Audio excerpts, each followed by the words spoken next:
Attention all senior citizens! Official announcement po ng National Commission of Senior Citizens.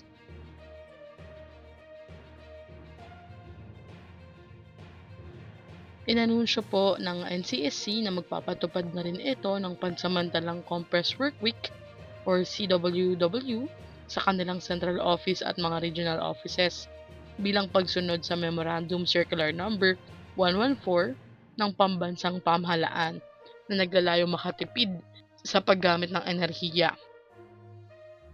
Sa ilalim ng bagong schedule, sarado ang tanggapan tuwing Lunes at itinuturing itong non-working day.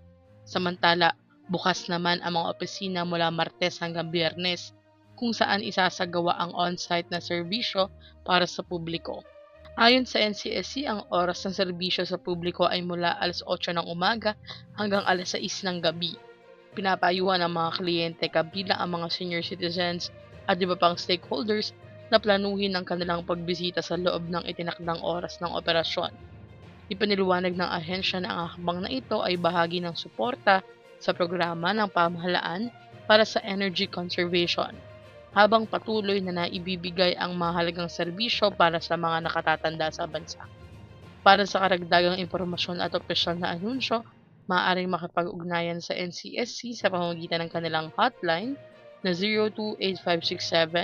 028567-5646, mobile number na 0962-2743-622, o email na contact@ncsc.gov.ph. Maaari ring bisitahin ang kanilang official na website na www.ncsc.gov.ph at Facebook page na NCSC Philippines. Kaya naman po importanteng malaman nyo ang schedule na ito para po hindi kayo pumunta sa offices nila ng Lunes. Hanggang dito na lamang po muna. Ito ang Shaz Infos and Updates. Like, share, and subscribe para kayo ay updated. God bless and have a nice day.